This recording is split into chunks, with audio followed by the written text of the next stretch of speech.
Olá, tudo bem? Começa agora mais uma edição do programa do Complexo de Saúde da Faculdade de Medicina de Ribeirão Preto, do Hospital das Clínicas e da FAEPA. Respeite o seu sono e siga o seu ritmo. Este é o tema de hoje da conversa com o médico neurologista Alain Ekeli. Ele vai falar da importância que temos em seguir aquilo que o sono determina. Tudo bem, doutor Alain? Tudo tranquilo, Marcos. Esse título aqui é sugestivo, hein? Respeite seu sono e siga seu ritmo. A escolha desse título, né, ele está relacionado a dois aspectos importantes, né? Então, ele valorizando aspectos relacionados diretamente ao sono, seja a sua qualidade, né, seja a sua duração, e aspectos relacionados ao ritmo biológico, né? Então, nesse título a gente aborda esses dois aspectos. Quem dorme muito até mais tarde pela manhã é preguiçoso? Com certeza não, né? Então, como que a gente pode desenvolver um pouco para mim responder isso?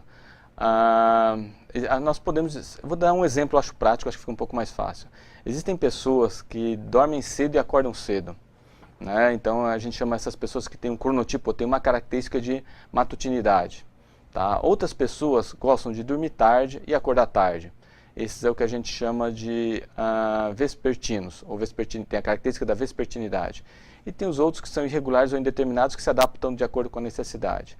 A pessoa que você me colocou, talvez como exemplo, que dorme até mais tarde, na verdade não é que ela seja preguiçosa.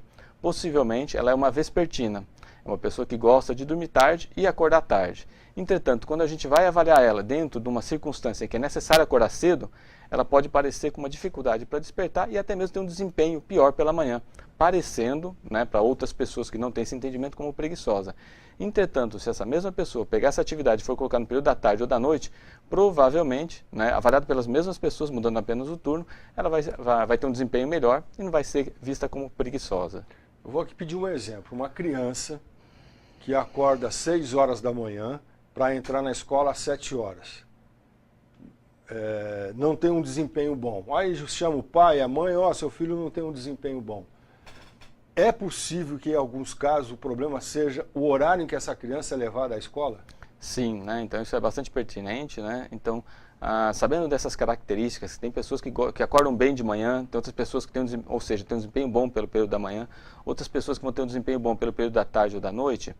A gente deve escolher, né, qual o melhor momento para que a gente faça as atividades que sejam importantes. Essa característica ela é inata, ou seja, a gente já herda, a gente já nasce com essa determinação ou com essas características. E mesmo crianças muito pequenas, né, na idade pré-escolar, já podem ter essa predisposição. Então, o que é interessante, né, se os pais observam que uma criança é difícil de acordar pela manhã, em que ela é pouco motivada para atividades escolares pela manhã, é bem possível que seja interessante fazer um teste em outro período, né? E caso ela tenha um desempenho adequado no outro período, né, o que estava acontecendo provavelmente é um desalinhamento entre o relógio biológico da criança, que essa criança provavelmente é uma criança vespertina, gosta de tarde e noite, né, com o horário escolar, que estava sendo colocado pela manhã. Estudos prévios já, né, não são até relativamente antigos, até estudos nacionais que são mais recentes, demonstram que esse desalinhamento do relógio biológico com a escola promove uma redução do desempenho escolar e um prejuízo do comportamento. E o realinhamento, ou seja, né, você oferecer a escola, né, no horário em que ela tem mais atenção, você melhora o desempenho escolar e melhora o comportamento. Isso vale para adolescente e adulto também? Isso vale para todo o espectro da vida, tá?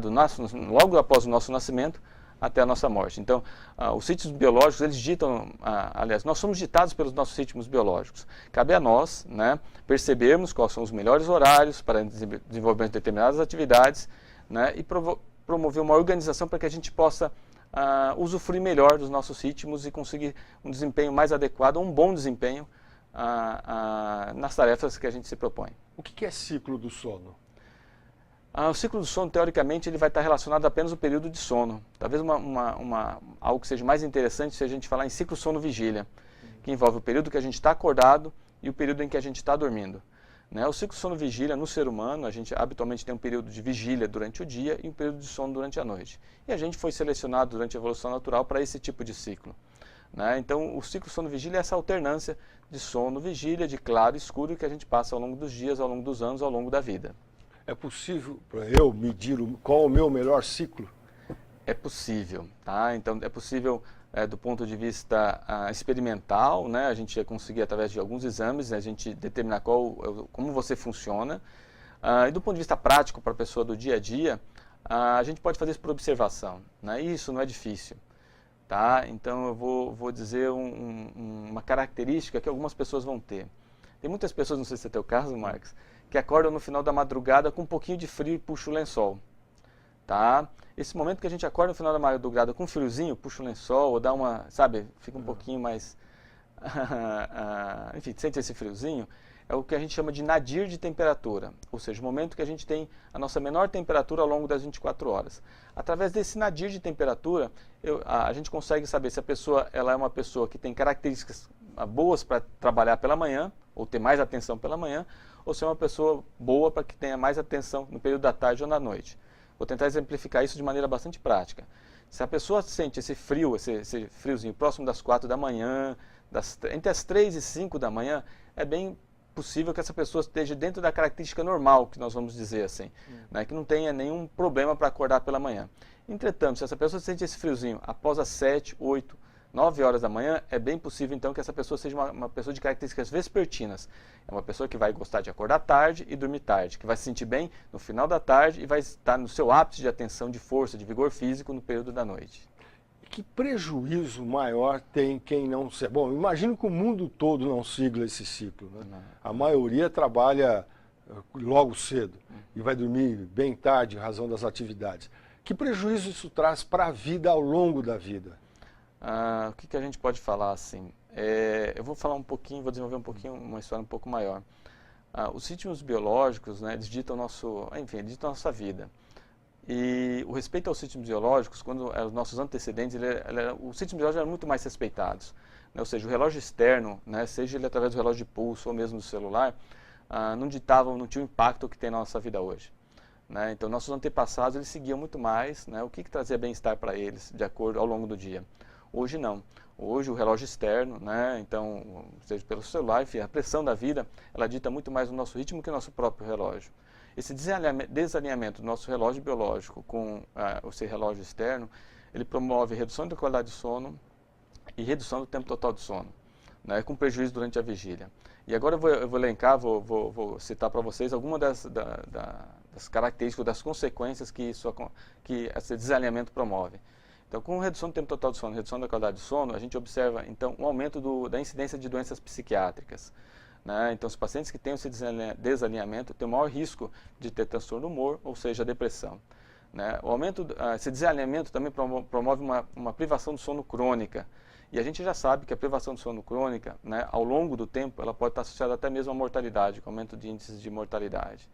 Né? Esse desalinhamento também faz com que os pacientes que têm esse desalinhamento tenham uma insatisfação maior com a vida, ou seja, quando a gente vai avaliar a qualidade de vida dessas pessoas, os índices são muito menores do que as pessoas que têm esse alinhamento. Né? E isso é algo bastante simples da gente promover para o dia a dia, né? Mas promover esse alinhamento é mais uma questão da gente se ver, né? Se observar, né? E querer isso, para você conseguir como consequência, você tenha uma melhor qualidade de sono e de vida. Muito bem. Bom, então entre os dias 11 e 18 de março, no Hospital das Clínicas, na Escola Viktor Frankl, na Avenida do Café, e no Instituto dos Estudos Avançados da USP, o professor Alain e mais uma equipe, eles vão estar falando sobre o sono. E o título do evento deste ano é Respeite o seu sono e siga seu ritmo. O evento é aberto, os eventos são abertos? Os eventos são abertos, né? Aqui no Hospital das Clínicas, a gente vai atender enfim, a gente vai fazer um contato com os pacientes e com os funcionários, mas a gente vai ter que ir na parte pública.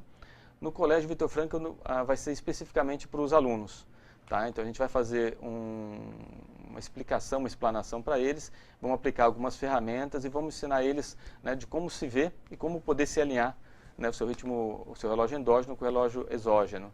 E no Instituto de Estudos Avançados, aí também é aberto para todo o público. E se você se interessou, se você está com o seu ciclo do sono alterado, é só olhar o endereço do site aqui que você vai ter mais informações para poder participar deste evento. Professor Alain, muito obrigado pela sua participação. Eu vou começar a cuidar melhor do meu ciclo do sono. Obrigado. Eu que agradeço, Marcos. A TV do Complexo de Saúde da Faculdade de Medicina de Ribeirão Preto, do Hospital das Clínicas e da FAEPA fica por aqui. Muito obrigado pela sua atenção e até o próximo programa.